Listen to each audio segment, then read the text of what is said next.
Today on the WTF is Crypto Space podcast, we talk to Paul Carrigher from Recognite. Brett boasts about his new microphone and NEM, and Chad continues to boast in general. All this and more on the WTF is Crypto Space podcast. Stay tuned. You're smart. You know how to listen to suggestion and make your own decisions, right? We're just two Aussie brothers talking shit about cryptocurrencies. So, do yourself a favor. Research the topic before doing anything financially. Now for that banging intro music.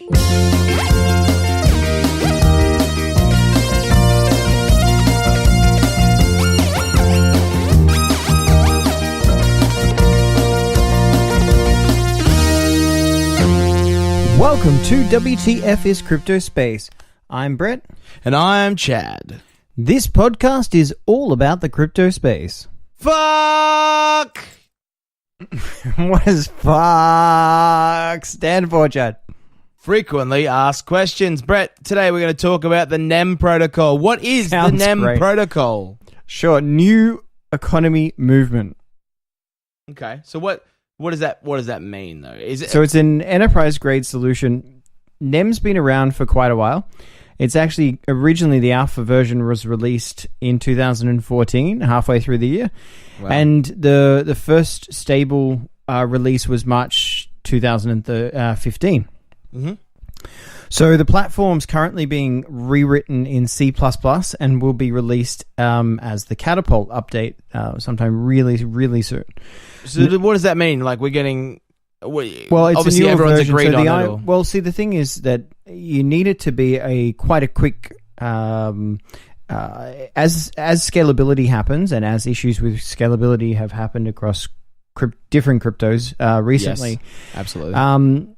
See, NEM Blockchain employs something called proof of importance algorithm, right? Okay. It's POI. Right. So what the hell is POI then? Because I've heard all these POSs and I thought that was point of sales, but no, that's a point of stake. So what is point of importance? All right, so Proof all of right, importance. so just to quickly, proof of work is what Bitcoin people would have that synonymous. PIVX, for example, might be proof of stake. Dash, maybe proof of stake. And so they use proof of importance to achieve consensus. And this is through the process that incentivizes active participation in the network. So so the whole idea then be, because we're going for a decentralized platform and try to keep a real nimble sort of network, the nodes have certain importance in the overall system, right? Right. And so each node has a score that determines how often it can harvest. Okay, and so harvest is a term for, say, think mining or staking. Yeah. For POW and POS. Yeah. And so that's what. And so XEM and NEM is the native token. Okay. Okay. All right. So that's interesting because we're going to talk a little bit more about that later with our special guest. Oh, looking forward to it. But before then, we're going to do our favorite segment. It's called Shout Out Time. So, Chad, I'm really keen about this one.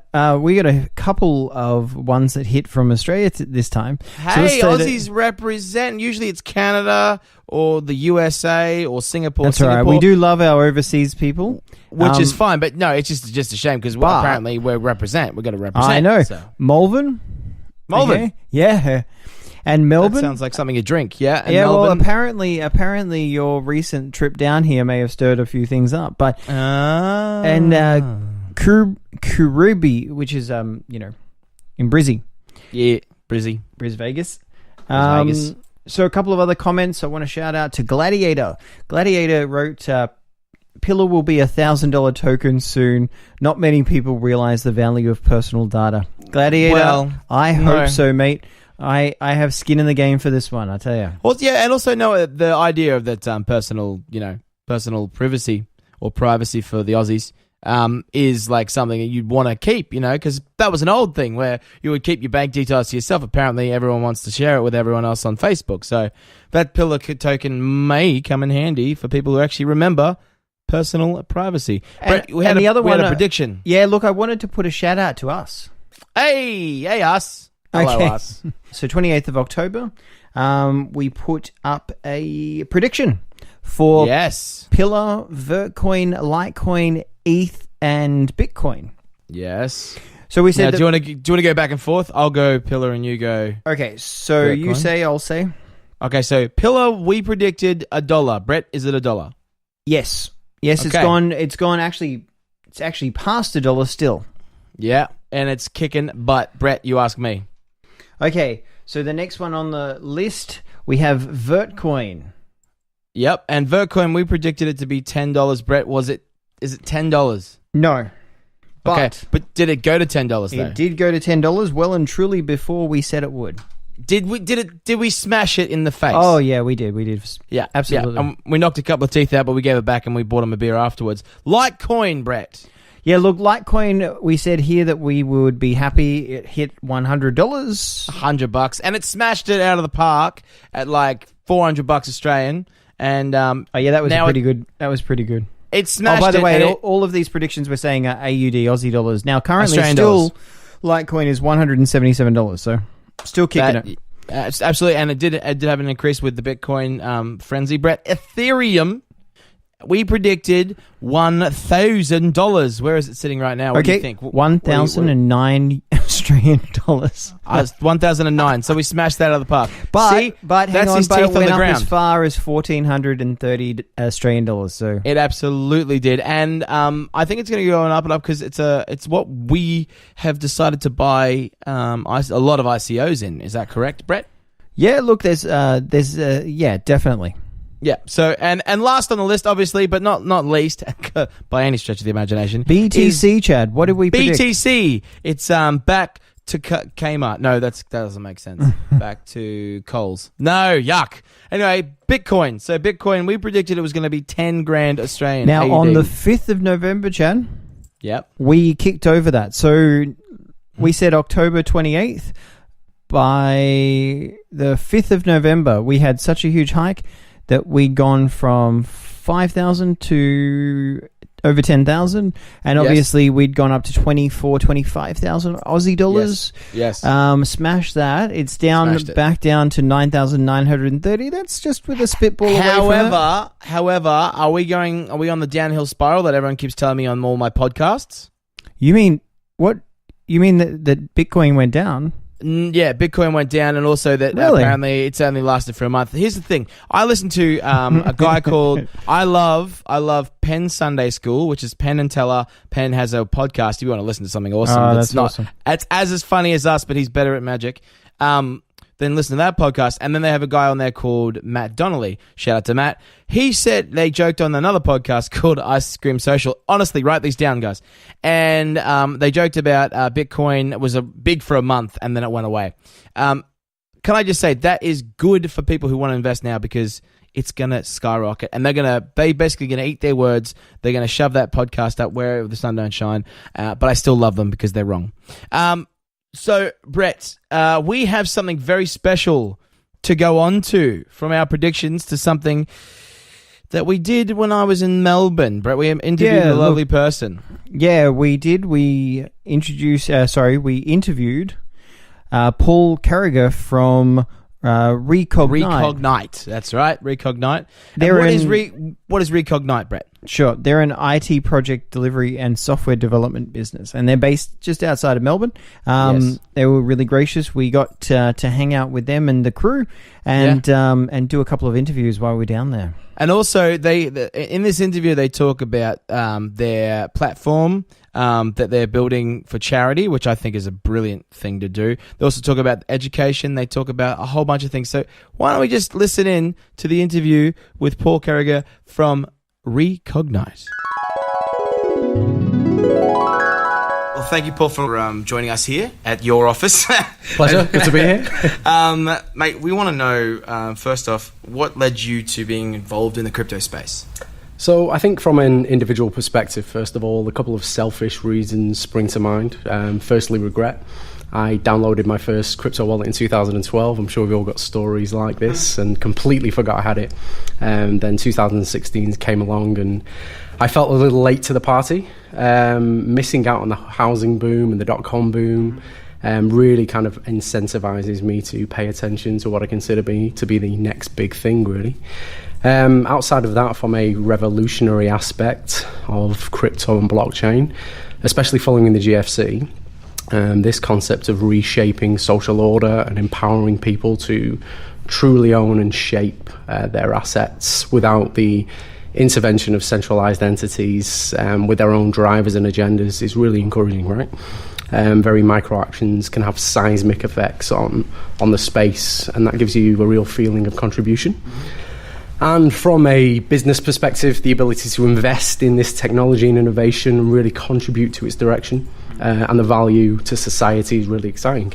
It allows organisations like Recognite to offer services that help. Nice. So can you tell us a little bit about any of the projects that you're currently working on? I know that, I'm sure there's ones you can mention, basically. Ones you can let us know about. Yeah. So we're working on a blockchain application for charities, NGOs, NFPs at the moment, called Give Matters, and that's givematters.io, utilising the NEM protocol. Our aim is to build an international community or portal where verified charities can publicise their causes, projects, milestones, the successes they've had, and allow users to donate specifically to those using cryptocurrencies. Importantly, the blockchain provides that visibility into exactly where those transactions go. But our key difference really is this unique 360 incentivization program that we've got for donators, organisations, and worthwhile projects within the NEM protocol that share our values. Great. Nice. Can you describe the 360 a little bit, or is that a proprietary? No, I'm happy to go into it. So we really want to operate with the same ethos as an NFP. Any profits that we earn from the application, we want to share and give back. So the 360 concept is that 50% of all profits will go directly back into every single organisation within the application. 25% will incentivise the donators and go into a donators fund. And the remaining 25% will go into reinvesting in the NEM protocol, so worthwhile projects, ICOs, whatever it is that share our values and our ethos, then we're happy to enhance that protocol. So, from your perspective, we sort of talked about psychological principles, and how do people, from your perspective, should crypto space devs consider this in designing their tokens and software systems? Absolutely. I think overall consideration for developers and project teams is that you should be very conscious of the type of value you're creating and how it's affecting the crypto space. I think what's really interesting is when you compare the opposing psychological attitudes to fiat and crypto. We tend to associate fiat to the banking system, powerlessness over central government regulations, greed, control, etc. And psychologically that evokes a kind of oppressive, for want of a better term, master-slave kind of dynamic. Now we're seeing the opposite to those perceptions within crypto, this more friendly peer-to-peer interaction, and it's more focused, or seems to be more focused, on community sharing, common goals, etc. So you go onto most forums, meetups, importantly. There are a lot of conscientious developers in the crypto space committed to not simply reverse engineering those constructs that existed in traditional finance, and they endeavour to do good with the blockchain. So I think it's important to not lose sight of that movement. When it comes to crypto space, what do you think can add to the education? Like, what part of the crypto space do you reckon could add to the education in Australia? So for me, education is a real transactional domain, whether it's the ability to access, share and verify research findings efficiently, or create a more globalised assessment tool, enhance professional development, or the publication of learning materials. The ability to track that progress, as well as the qualifications and experience that arise from that, are really, really interesting. Add transparency and verification to that process. It's a pretty valuable insight into an individual's credentials or an institution's achievement for educational networks.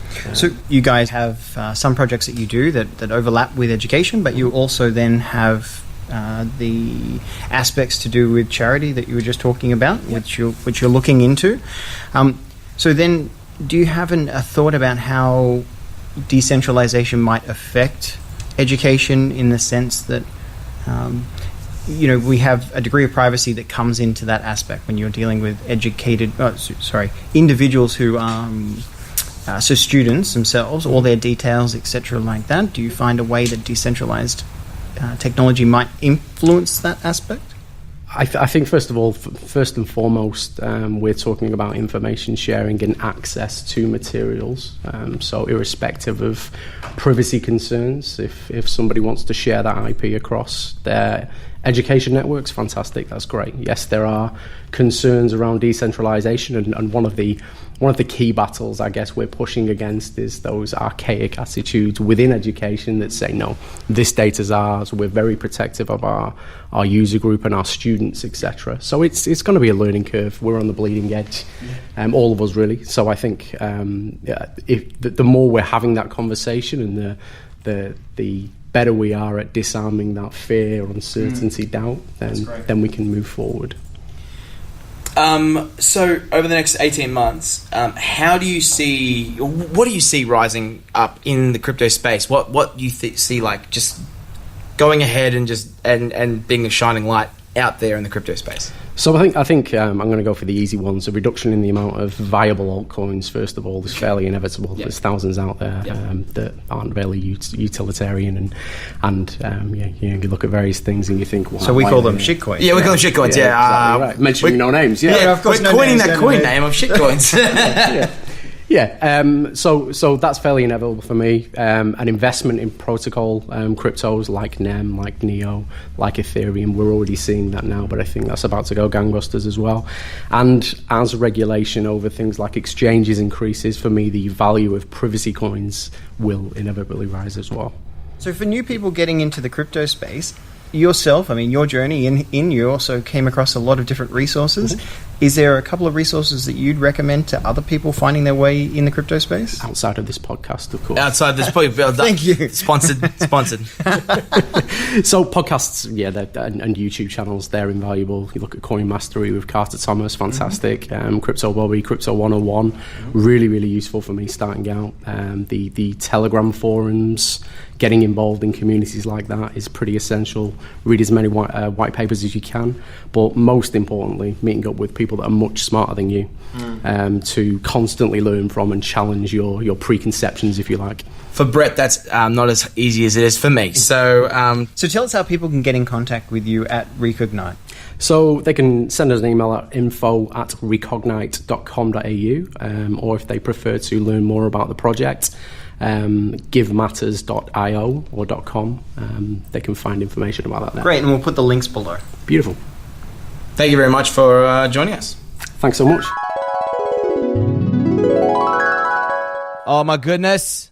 That was awesome. It was Super he's such a great. good sport. And he had a pool table too. And we literally annoyed him for like another hour after that, playing on the pool table. I was just sipping my gin, listening to everything. What I will say is, who won that game, Brett? Yeah, that'd be Chad. Yay! Because I was watching the table the whole time. I didn't. There was no bathroom breaks in between when you usually go to a pub and do that. Anyway, that was an interview that we did when I was in Melbourne. Brett, we have another one coming up next week. It's a two-parter. Ooh, looking forward to it. It's very, very cool, from a gentleman from Kenya, and not from the country. It's Kenya. Can you do this? Can you do that? It's going to be very good. We'll talk about that and next week. But Brett, we want to thank these guys for listening to us, because they are the people out there that listen, that share.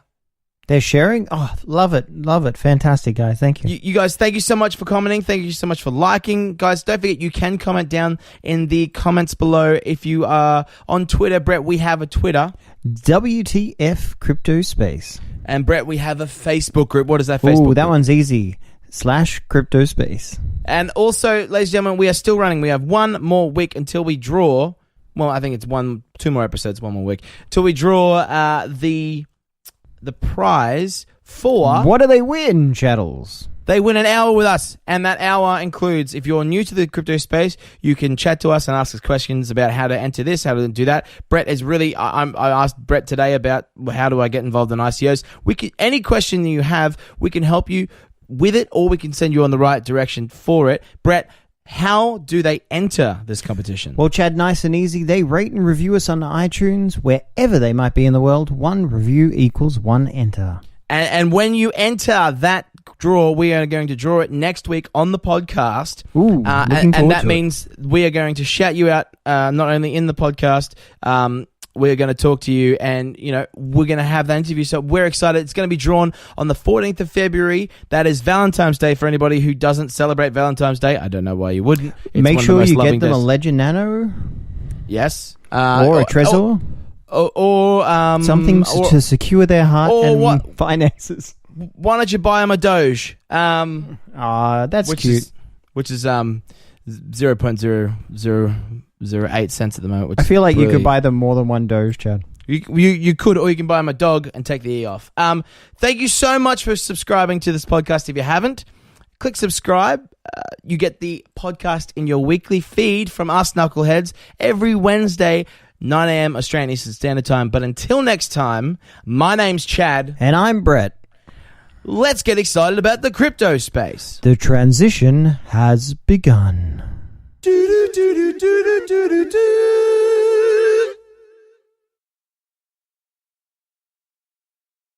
I think my microphone was a bit hot there. Chad, my microphone is awesome. Yeah, shut up. Don't tell me about your microphone. Good shopping, Chad. Yeah, I'm really good with spending other people's money. If you wonder, if you join us at the end of this podcast, Brett's microphone sounds amazing. So, Chad, tell us everybody what microphone you've got, just because we had that in one of the chats, and then I will tell everybody what microphone I have. I have a Samsung.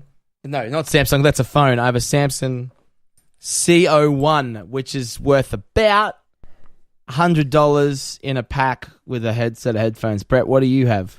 I'm not going to tell everybody how much mine costs. You can Google it, but mine's a baby blue bottle. Yeah, it's the first microphone that I ever recorded my and singles it is on. Sexy. It is a very good microphone, and I will be getting its cousin pretty soon, but not this week. It's my birthday. Anyway, thank you very much for joining us at the end of this podcast. This has been the extra part of the podcast. Bye-bye. Thanks, guys. Bye.